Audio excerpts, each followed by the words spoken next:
Subscribe before the truth disappears, because some goodbyes aren't meant to be read. Rain stitches the night into a single gray curtain as the search line fans out along the logging road. Headlamps bob through cedar and fir, cutting cones of light through mist. A canine's harness jingles, radios murmur, the drone of generators swells and fades like breathing. On the shoulder, a dusty silver Subaru sits half swallowed by blackberry and alder, its hazard lights long dead. Inside the cabin, a folded note on the center console, 2 words in block letters, "I'm sorry." A phone with 13% battery, a wallet fat with cards and receipts. The driver's seat is forward, the passenger seat is racked all the way back, as if set for someone taller. Detective Lena Park leans into the car and inhales the cold, stale air of someone's last decision. Water drums on the roof. Distant, a logging truck moans along a ridge and vanishes. On the dash, there's a ring of dust where a camera used to be. The mount is empty. Park angles her light under the seat. No SD card, no lens cap, just grit and a dime. "Subaru's clean," a CSU tech calls. No blood, no visible prints worth shouting about. Mud on pedals, both sides. Rear cargo mats wiped. Park steps back, rain ticking off her hood. She drove up with someone, or someone drove him. Either way, this isn't where lives end. This is where they're rewritten.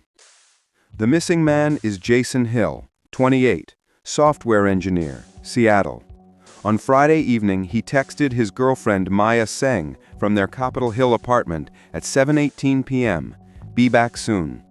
He took his jacket, keys, and nothing else. He didn't come back. 3 days later, a hunter trying to reclaim a blocked spur road tugged a brush pile aside and found the Subaru tucked nose first into vine maple, like shame. The county came first. The state called Park. She notes the small things, the wiper stalk set to intermittent even though the windshield is dry, the grit pattern on the driver's floor mat, a V of quarry dust and cedar needles that doesn't match the softer backyard mud caked on his shoes in the front hall of the apartment, the faint chemical lemon of a wiped surface, but not recent, not strong.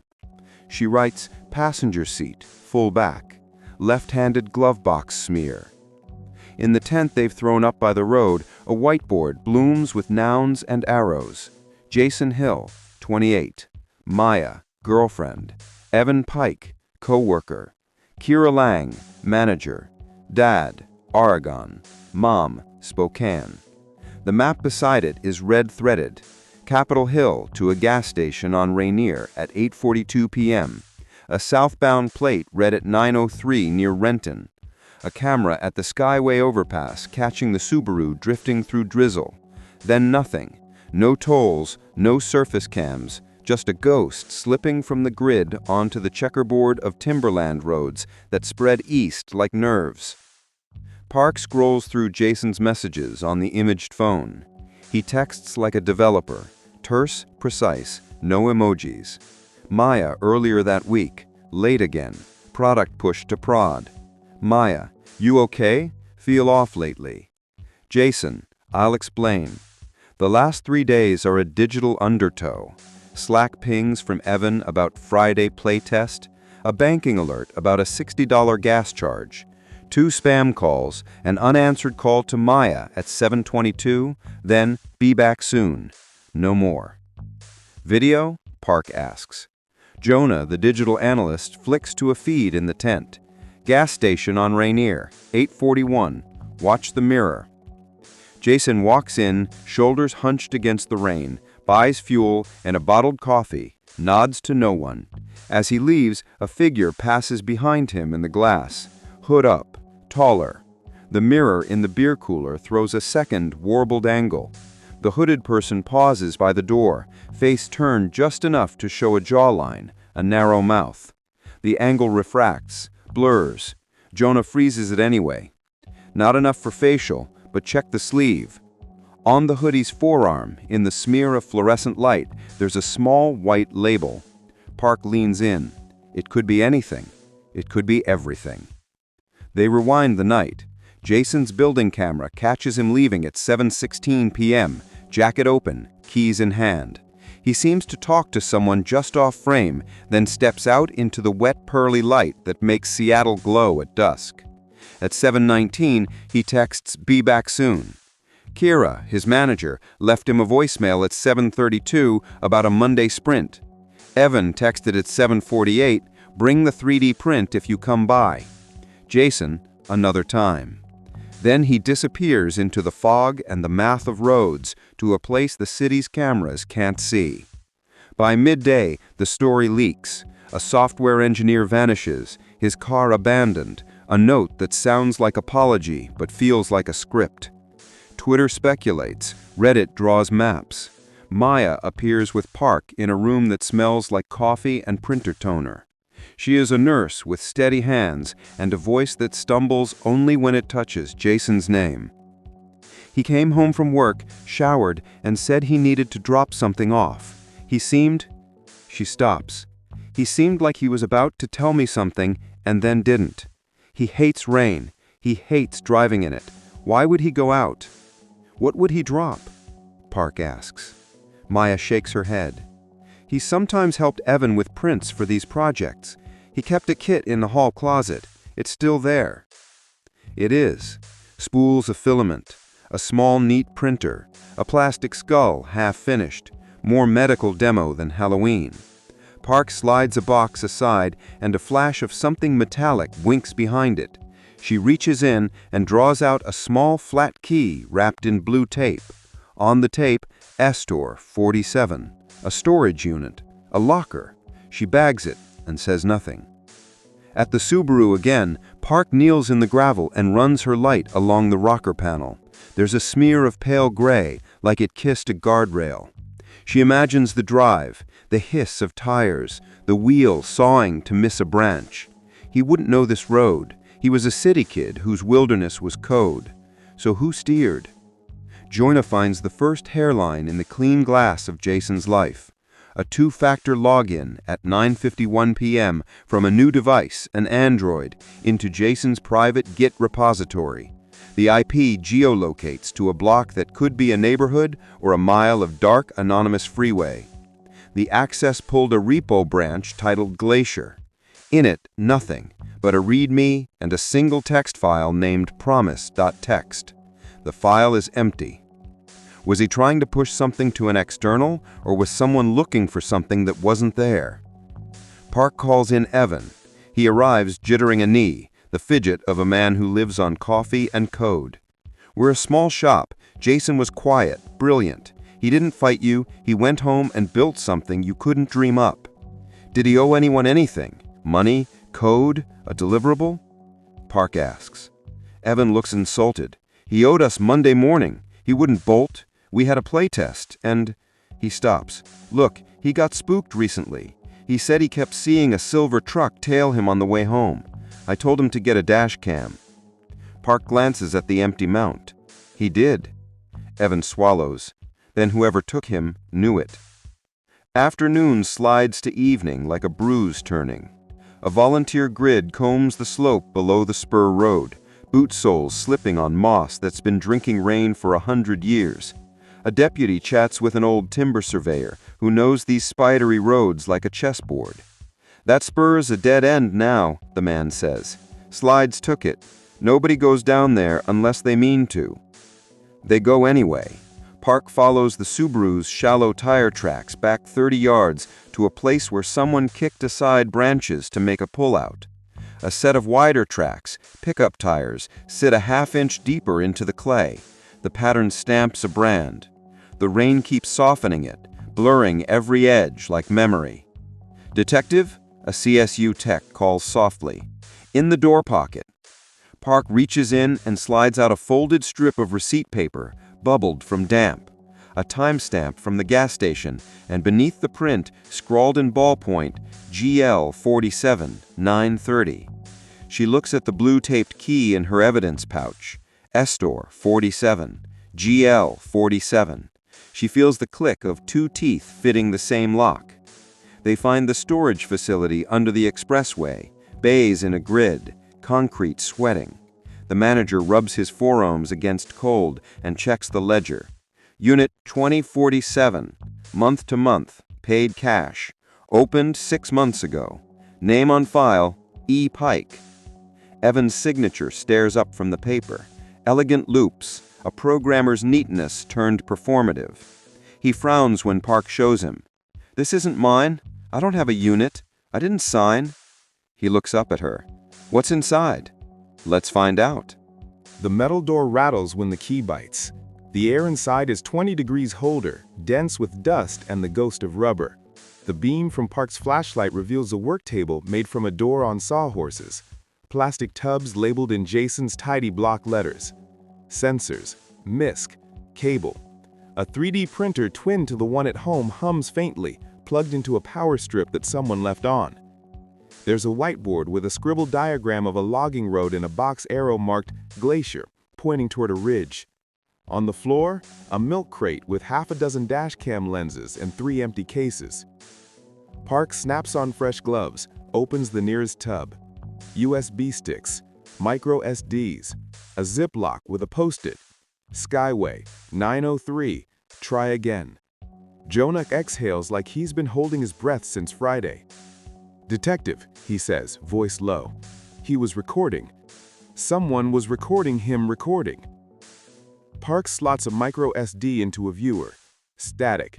Then the interior of the Subaru at night, the rain's silver worm slanting across the windshield like a million small exits. Jason's face catches the reflection of his own screen, pale and resolved. He looks into the rear view as if he can look into tomorrow. A shape blooms in the mirror. A figure steps into frame beside the passenger door. Hood up, taller. The door opens, the passenger seat slides back. A voice, low and steady, from outside the frame. "You brought it?" Jason swallows. "You said Maya would be safe if I came alone."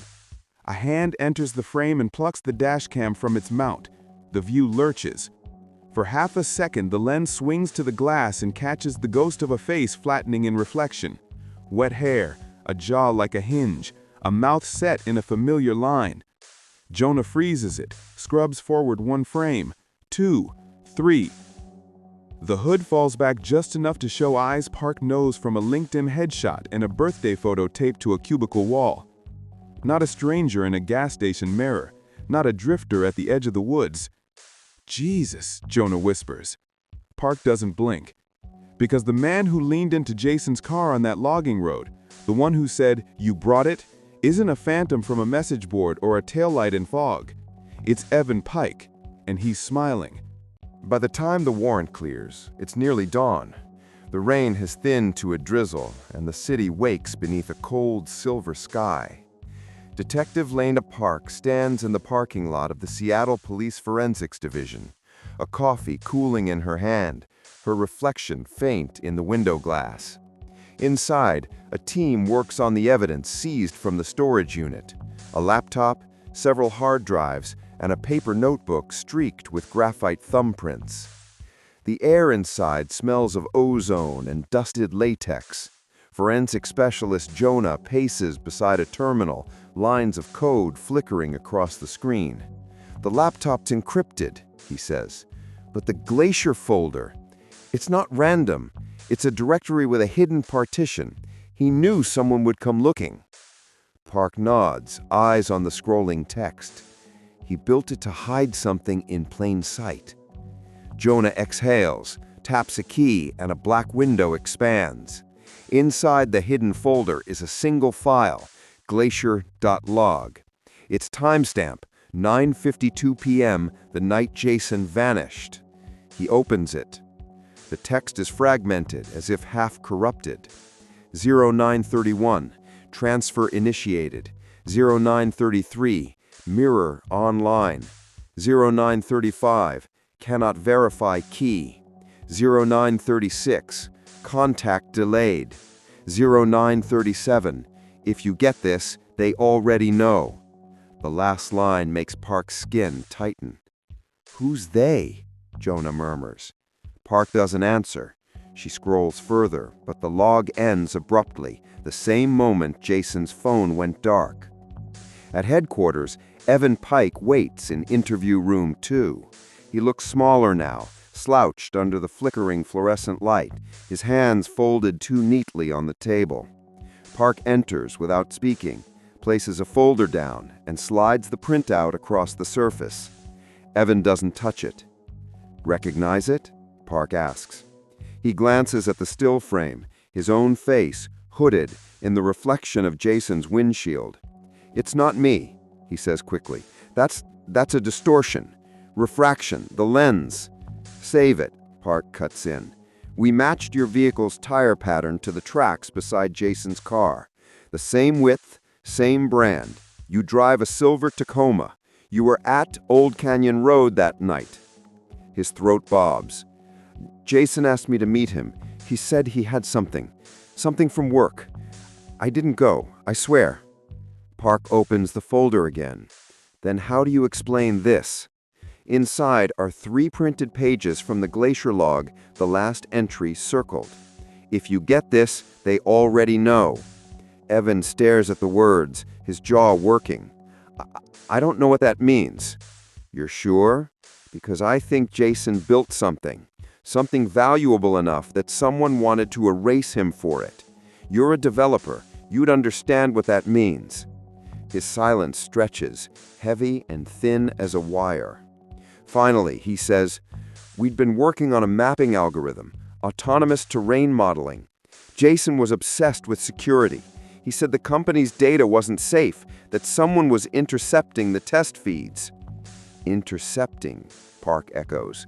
"From inside the company?" Evan looks down. "He didn't say, just that if something happened to him, the truth would be in Glacier." That evening, Park drives back to the Hill apartment complex. The rain has stopped, but the streets still gleam under amber lamps. Maya opens the door before Park can knock. Her eyes are raw, sleepless. "Detective," she says softly, "did you find something?" Park glances past her, the living room still half lived in, Jason's coffee mug on the table like he might return for it. "We're getting closer," Park says. "I need to ask about Jason's work. Did he ever mention someone named Hanley?" "Mark Hanley, he was Jason's project lead before Evan took over. Jason quit working directly under him. Said Hanley didn't like how he handled data security. Why?" "Because Hanley owns a consulting LLC that contracts for your boyfriend's company, and that storage lease Jason paid for was under a card tied to Hanley's firm." Maya's face drains. "You think Jason found something?" "I think he found something he wasn't supposed to."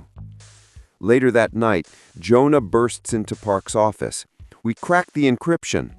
The Glacier file opens again, this time revealing more. An embedded image folder named Echo.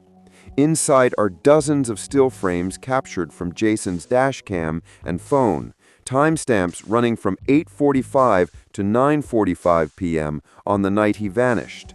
Most show rain, taillights, forest, but one stops them both cold. Jason's reflection in the rearview mirror, eyes wide, mouth moving. Behind him, a pair of headlights grow closer, then a flash, a figure crossing the road, and in the next frame, Jason's expression isn't fear, it's recognition. Jonah whispers, "He knew who was following him."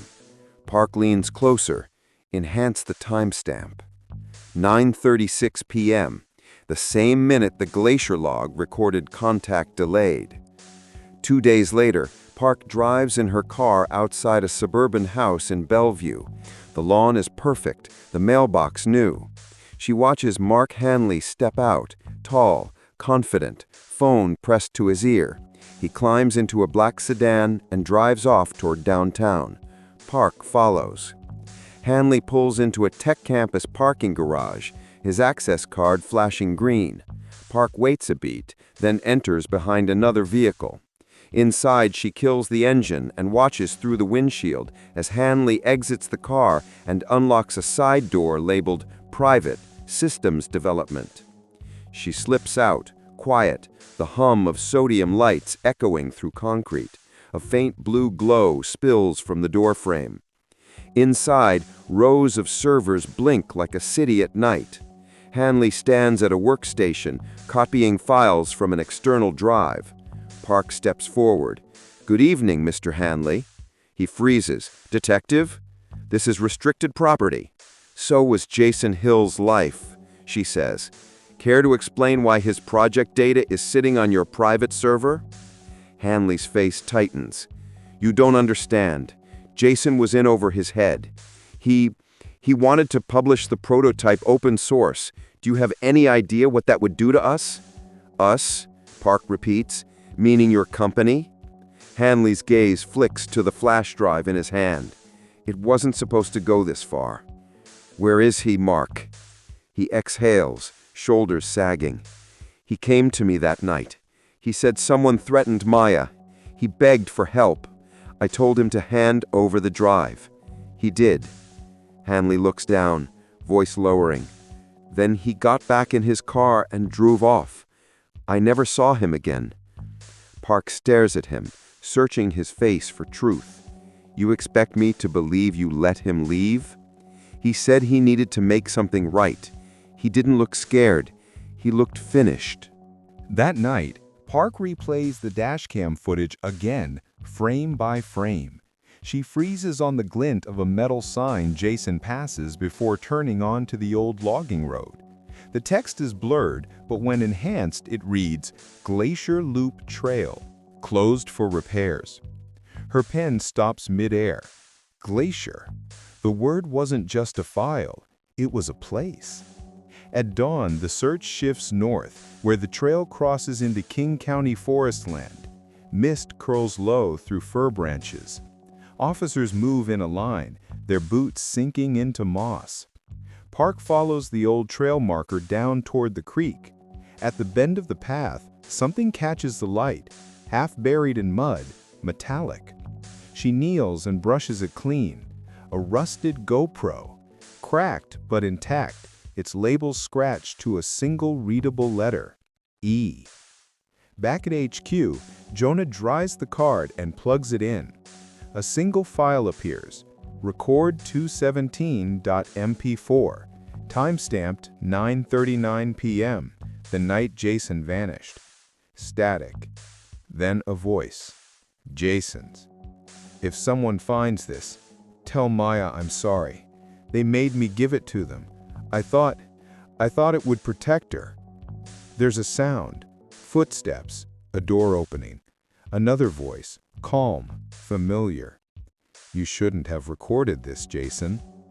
Jason's breath catches. "You said she'd be safe." "She still can be, but you won't be around to see it." The camera jolts. The image blurs, then goes black. Jonah's hand shakes slightly as he removes the card. Park's jaw tightens. "Can we clean up the audio?" He nods, already typing. "Yeah, but I think you already know who it is." She does. Because that calm, measured voice, the one promising safety, wasn't Evans or Handley's. It belonged to someone she'd trusted since day one. Her partner, Detective Chris Adler. And in that instant, the whole case fractures into something far darker than she ever imagined. The storm breaks over Seattle just after midnight, hammering the precinct windows with a fury that feels earned. Detective Lena Park sits alone in the dark, the monitor's glow painting half her face in cold blue light. On screen, the waveform from Jason Hill's 911 call. She's listened to it 15 times tonight, each one peeling back another layer she doesn't want to face. Jason, recording. "I don't have it anymore. He took it. Please, just tell her I tried." Operator, "Sir, who took it? Are you in danger?" Jason, "He said he'd make it look like I ran." The line cuts into static. Jonah's text pings on her phone. "Audio match confirmed. 97% probability. It's Adler." Park exhales through her nose, the air sharp with disbelief and fury. Detective Chris Adler, her mentor, Her partner, the man who'd shown up at the first scene with coffee and reassurance, had been there before anyone else. He'd walked her through the evidence, shaped the investigation, and he'd been the first to find the Subaru. She replays the 911 call one last time. In the static-laced seconds before the line drops, there's a faint echo, two words that had sounded like wind before. Slowed down and filtered, there's something else entirely. Don't follow. Adler's voice. 2 hours later, Park stands in front of his house on the outskirts of Shoreline. The porch light burns steady through rain. Inside, the place is quiet, too quiet. The blinds are half closed, and she can see the soft flicker of a television, an anchoreth mouthing words she can't hear. She knocks once, no answer. Again, then, "It's open." The voice is calm, familiar. She steps in. Adler sits at the kitchen table, an unlit cigarette between his fingers, a half-empty glass beside him. His badge rests on the counter, his sidearm placed neatly beside it. "Didn't think you'd come alone," he says without turning. Park replies, "I used to say partners trust each other." He chuckles, dry. "I said used to. Sit down." She doesn't. "You killed him." Adler shakes his head. "No, I tried to stop him. You ever chase a man who wants to disappear, Lena? You can't save someone who's already decided the ending." "You're lying," she says flatly. "We recovered the GoPro. Your voice is on it." He finally turns, his eyes shadowed but clear. "You think I don't know? I told him to stop recording. That's all. He was hysterical. He thought Hanley was behind it, but Hanley was just a middleman. Jason was about to publish something that would blow national security protocols wide open. Do you think the Bureau would let that go public? You're telling me you covered it up for the government?" Adler leans back. "You think I'd tell you if I did?" The rain deepens outside, beating the windows like applause. Park's hand inches toward her belt. "Where is he, Chris?" He smiles faintly. "You already know where." The next morning, the search unit returns to Glacier Loop Trail.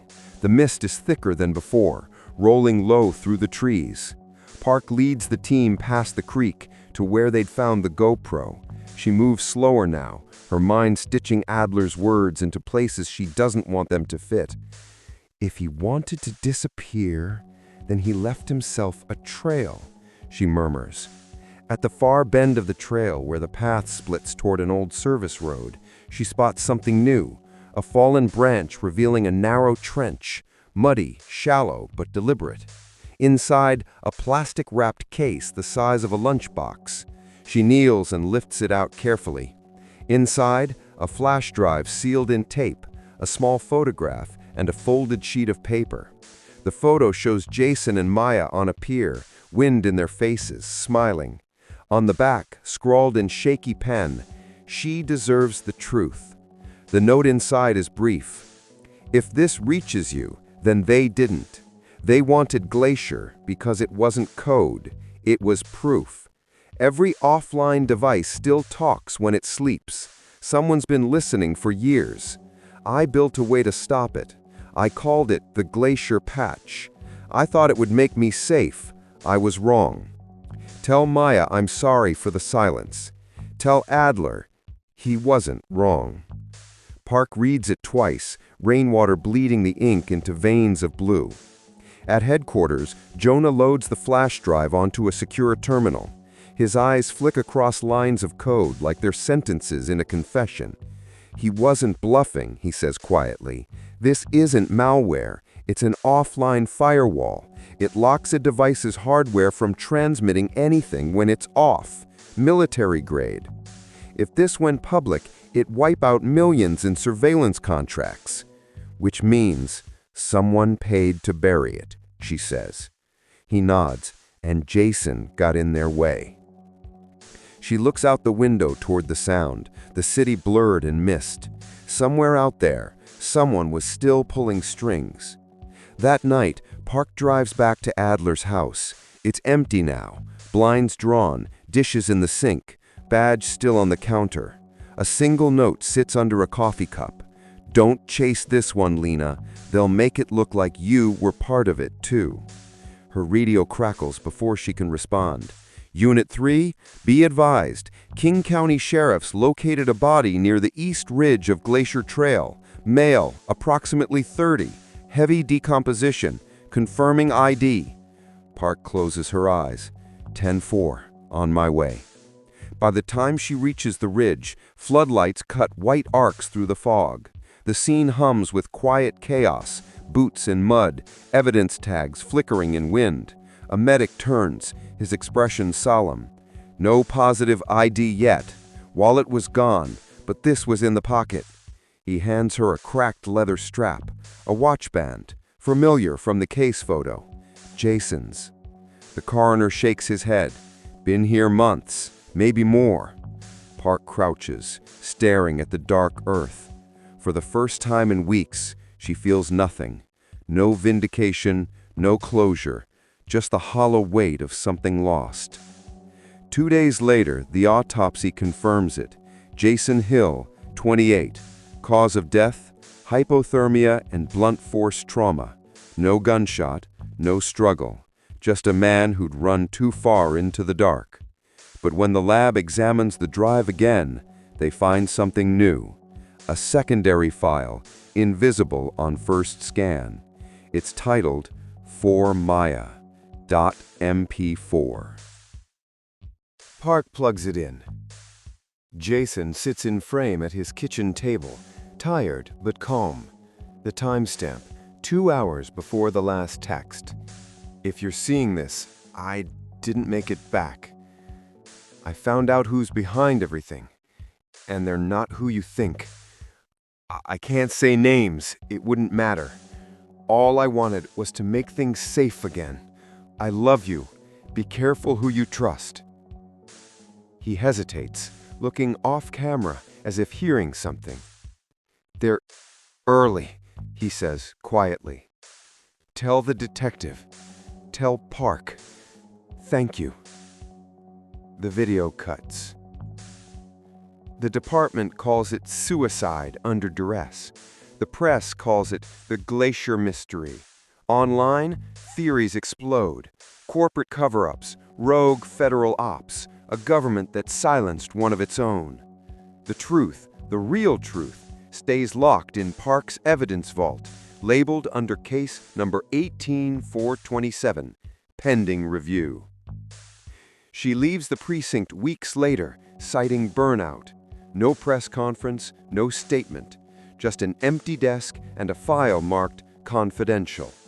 But every night, when the city quiets and the rain softens to a whisper, she replays Jason's last line in her head. "Tell the detective, thank you." Months later, a courier envelope arrives at Park's apartment. No return address. Inside, a USB.